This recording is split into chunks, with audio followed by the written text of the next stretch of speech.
Over the next 3 Sundays, we are going to look at one of the best known stories that Jesus told. It's found in Luke chapter 15, verses 11 to 32 in the Bible. And in verse 3 of Luke chapter 15, we see that Jesus in this chapter is telling parables. These events didn't actually happen.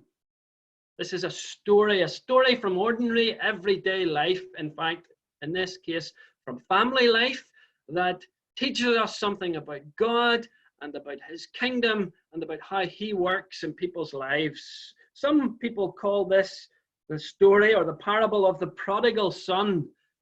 I'm going to try not to use that word in these studies, not because I'm trying to be clever, but because, well, for a few reasons, that's not really a word, prodigal, that we use very much these days, but also because there's more than one person in this story.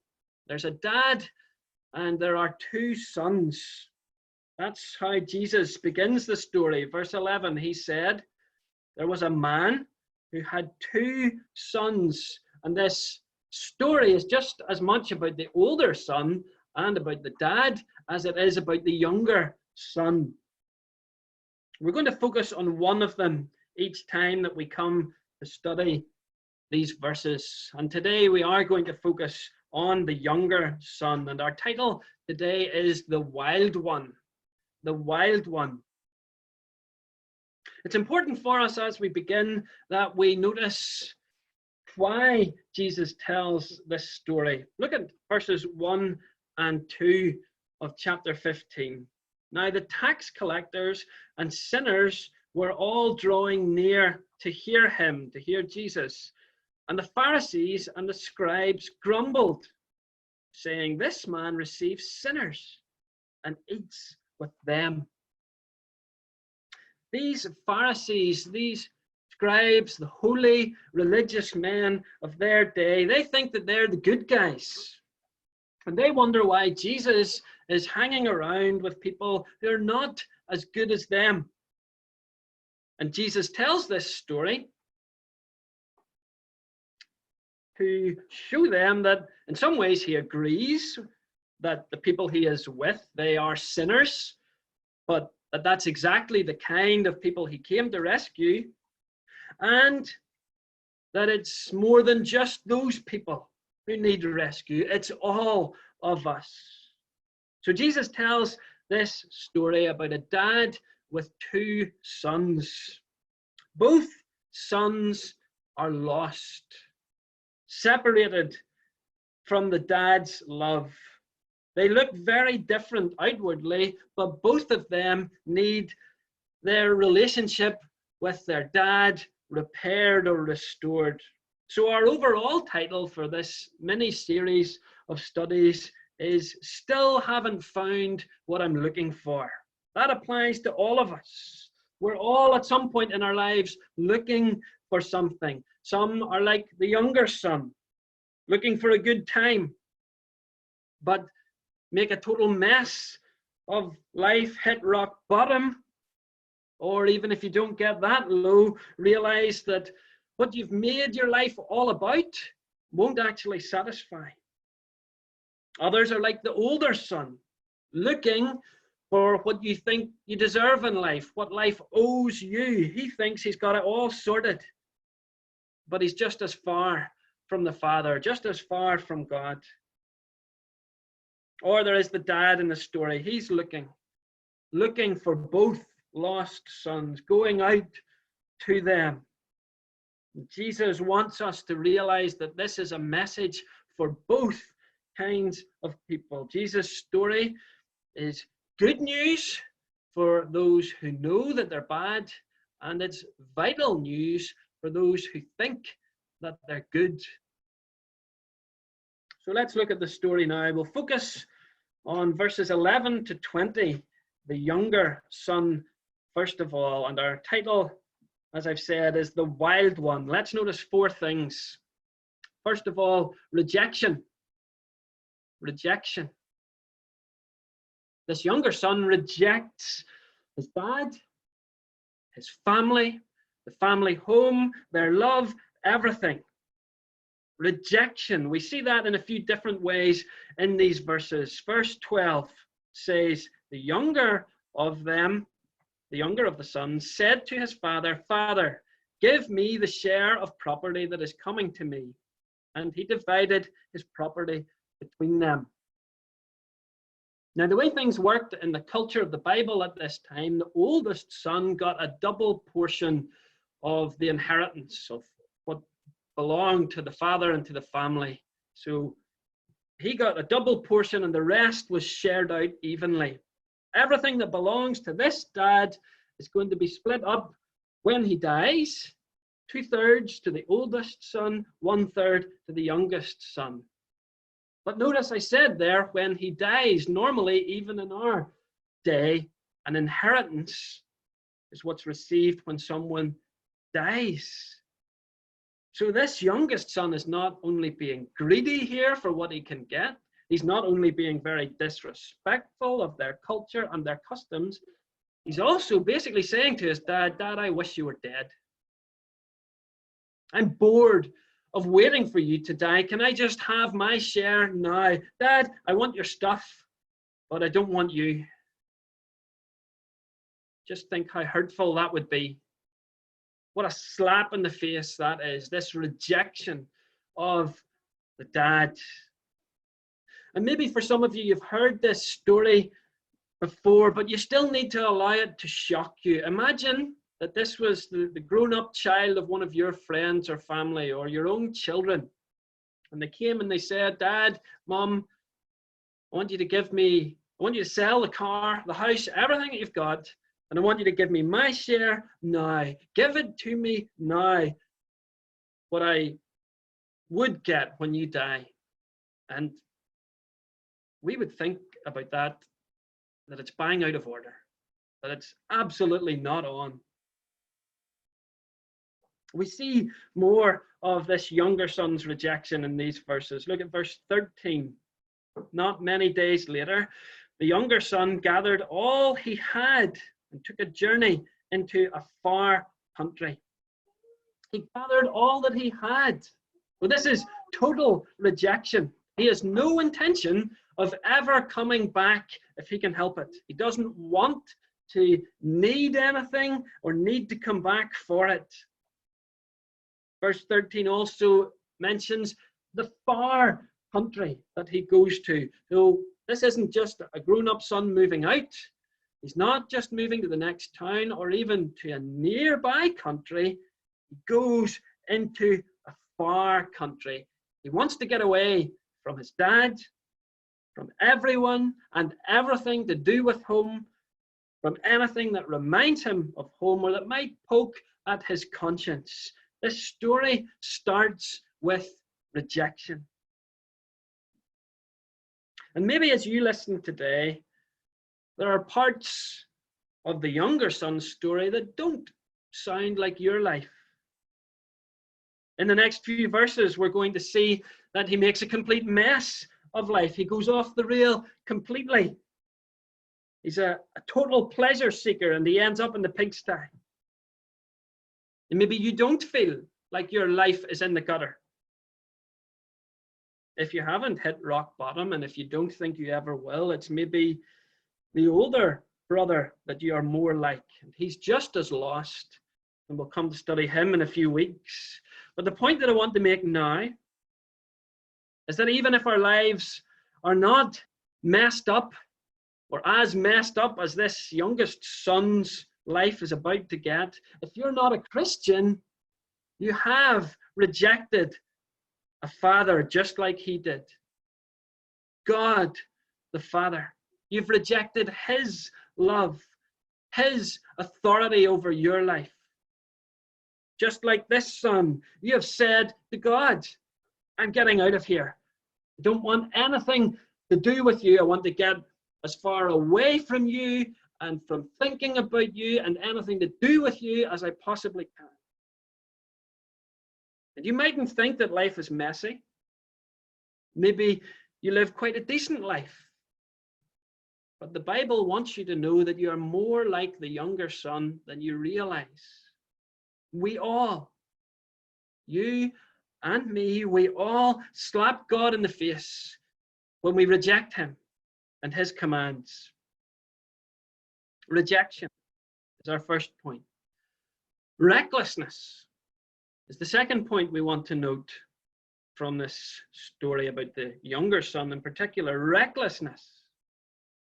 It seems at this point like the youngest son has everything he wants. He's got money in his pocket. His bank account is bursting. He's loaded. And he lands in this far country with no limits on him, no pressure, no rules. And he goes wild. His older brother hints later in the story, verse 30, that the youngest son has wasted his money on prostitutes. It's hard to know if he's exaggerating, if he's being dramatic, if he's being as bitter in that statement as pretty much everything else he says at the end of this chapter. The Bible simply sums up the behavior of the youngest son by saying that he squandered it all in reckless living, verse 13. And that word reckless we use maybe about a reckless driver, someone who's all over the place, someone who doesn't care about anybody else on the road. This younger son is reckless. He's all over the place. He doesn't care about anyone else. And where does this newfound freedom, this no holding back way of life, where does it get him? Well, verses 15 and 16 say the pigsty. He gets caught in a downward spiral. He blows all his money. Verse 14 says he spent everything. Then famine hits and he has nothing to eat. So he sells himself as a slave or as a laborer, and he's given a job feeding pigs. There, he's so hungry that he wants to eat the pig's food. You can't get much lower. And Jesus is teaching us here what it's like when we want sin, when we want to run away from God's ways. Sin promises us freedom, but it gives us chains. Does this younger son look free at the end of verse 16? Surely he's got everything that he wanted, but he squanders it. He lives recklessly. He throws it away. He enjoys it for a while, maybe, but the pleasure doesn't last. It doesn't satisfy. He ends up rock bottom. Now, I don't think being a pig farmer would be the dream job for any of us, but understand this even more deeply. In his culture, his Jewish culture, looking after pigs was the worst of the worst. It was the lowest job of all. His party lifestyle is a distant memory. He has no friends, no money, no hope. Sin promises happiness, but it brings misery. It promises freedom, but it gives us chains. For some people, that might be the slavery of addiction. No one starts out intending to be an alcoholic or an addict, but this young man didn't plan to end up in a pigsty. For some, it might be chasing after thrills or pleasures in sex or relationships or in other ways. And again, it never lasts. We always need something more. For others, it might be a more respectable form of slavery, or what seems more respectable, but it's slavery to what people think of you. It's slavery to being the best at what you do, or having the best. It's all still slavery. Sin promises freedom, but it gives us chains. Sin wrecks and ruins. Rejecting God takes us into the pigsty. Some pigsties look a bit better on the outside than others, but they're still pigsties. That's where sin leads. Chasing after sin, rejecting God, ignoring his ways, that is not freedom. That's like a train saying, I'm fed up with these boring, restrictive train tracks. I want to be free. And think of the disaster and the carnage that would lead to. This younger son isn't free in verse 16. And it's true for us too. When we think that we want to break away from God and we reject his love and we distance ourselves from him, we find that the things that we chase after in this life, if we could see them as they really are compared to what God offers, they're pig food. Realization is our third point. Realization. Verse 17 is a light bulb moment in this story by Jesus. This younger son has hit rock bottom in verse 16. He's gone from being the son of a loving father with every privilege and luxury that he could ever want or need to feeding pigs.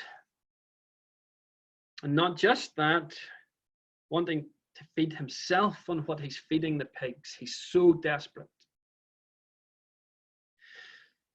But verse 17 says he came to himself, or we might say he came to his senses. Until now, he's not been thinking straight, but now he sobers up a bit. Here's what the Bible says, verse 17. He said, how many of my father's hired servants have more than enough bread, but I perish here with hunger. I will arise and go to my father, and I will say to him, Father, I have sinned against heaven and before you. I am no longer worthy to be called your son.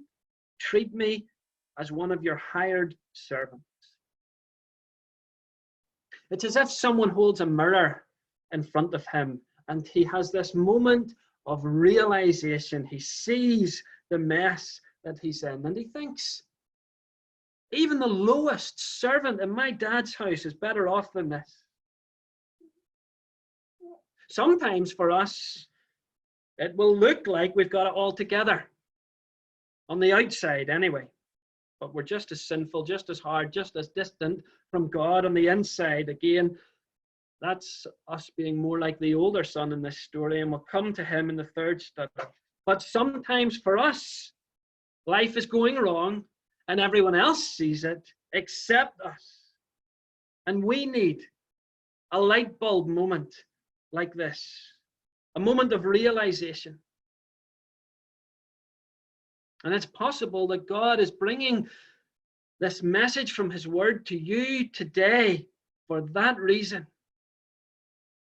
Maybe you don't normally go to church. Maybe someone from church has shared this link with you, and you've tuned in just to see or just to be polite. Maybe you know that things aren't quite right in your life just now. Today might be your moment of realization. It might be my voice, but is God speaking? Is he holding up a mirror in front of your life? Today might be your light bulb moment, your pigsty moment. The turning point here is when this younger son thinks of home. In fact, he starts longing for home. And the Bible teaches that that same longing is in every one of us. The first book of the Bible, the book of Genesis, tells us that men and women were created to live in God's presence. That was the world that we were built for, a place with no broken relationships, a place with no heartache and grief, no disease or death. We were meant to know God, to be with God, to enjoy God. That was mankind's original home, our home country that we were made in and made for. But like the younger son, humans rebelled against the authority of the loving Father. Adam and Eve chose their way instead of God's way, and you and I have made that same choice thousands of times since. Because of this rebellion, because of this sin, we've lost our perfect homeland. The human race is the runaway now, the spiritually wandering. We've been lost ever since, away from God and longing for home. And this world doesn't satisfy our deepest longings. It doesn't fit what we're made for. Disease and decay and death, COVID and cancer and crime rob us of joy. We long for lasting love, but even those who love us best will die and leave us, or we will die and leave them. All of us are like this younger son, longing for our true home. So we've seen rejection, recklessness, realization, and now return. Return. If all of that is true about us longing for the perfect homeland, if all of that is true, what hope is there for men and women? The same hope that this younger son had, returning to the Father. Verse 20 is the high point of this first part of Jesus' story. Verse 20 tells us that the younger son, he arose and came to his father. But while he was still a long way off, his father saw him and felt compassion and ran and embraced him and kissed him. He arose and came to his father. The younger son went back to his dad. And we see how kind, how welcoming, how forgiving the dad is. The younger son doesn't earn the dad's love by coming back. It's the other way around. The dad's love made it easier for the son to come back. And we'll see more about the dad in this story in our next study. Today we're focusing on this rebel son, the younger son, the wild one. And the key point here is that he goes to the Father. And that's what you and I need to do. Even though, like this son, we have rebelled against him and we feel far from him. Even though, like the younger son, we've done things we could and should be ashamed of and we think he may be disgusted by. No matter how far we've fallen or how badly we've sinned, there's forgiveness with the Heavenly Father, with God, if we will go to him. When Jesus died on the cross, God poured out on him all the punishment for every sin of everyone who would come to him. All we need to do is ask for forgiveness. Believe that Jesus took God's anger at my rebellion.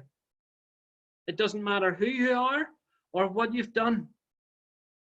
God, the Father's love, can pardon any and every kind of sin. It can restore and cleanse from any and all types of wrongdoing. There's no evil that his love can't cover if we'll ask. There's no sin that's too great for his grace. That's what the Bible calls God's love, his kindness that we don't deserve. Don't simply try to clean up your life. We need to come to the Father for his love and forgiveness. This younger son's problems wouldn't have been solved if he'd walked out of the filthy, stinking pig pen and had a bath. Or if he'd managed to get a better job than feeding pigs. Or if he had quit his destructive party lifestyle, which probably done and dusted by now anyway. Those things wouldn't solve his problems. He'd still be far away from his dad and the love of his dad. That relationship is what needs fixed in this story. That's what needs to be restored to what it should be. And it's the same with you and me. It's not enough just to clean up our lives, to get clean from drugs or booze, to stop looking at pornography or sleeping around, to stop losing our temper so much, or being so selfish, or being so controlling of everyone else's lives. Even if we managed to stop all those things, we'd still be far removed from God. We'd still be in the far country of verse 13. Our sin is what keeps us away from him. It is what needs dealt with. Whether it's the kind of outwardly obvious, reckless, wild, younger son sins, or the kind of outwardly clean looking, but proud, secret, hidden, older son sins. It all needs forgiveness of the Father, and so we need to come to him. Your sin, your rebellion, your rejection of God has left you far from him. Whether you feel more like this younger son or like the older son in this story, both sons are at a distance from the dad, and both need the relationship repaired. Come back to him through what Jesus has done, and he'll accept you. He'll love you. Come back to him as your loving Father. Some people will say that they believe in God, but the way that they live their life or the way that they speak of him makes it seem like he's a very distant God, just some powerful being who maybe has some impact in their lives or maybe doesn't. He's pictured here as a loving dad, ready to pounce on this younger son and show him love and forgiveness, despite all the messes that he's made, despite all the hurt that he's caused, before he has the chance to clean up his life or to show that he's really changed. The Father saw him and felt compassion and ran and embraced him and kissed him. Come back to God as your loving Father. Return. Amen.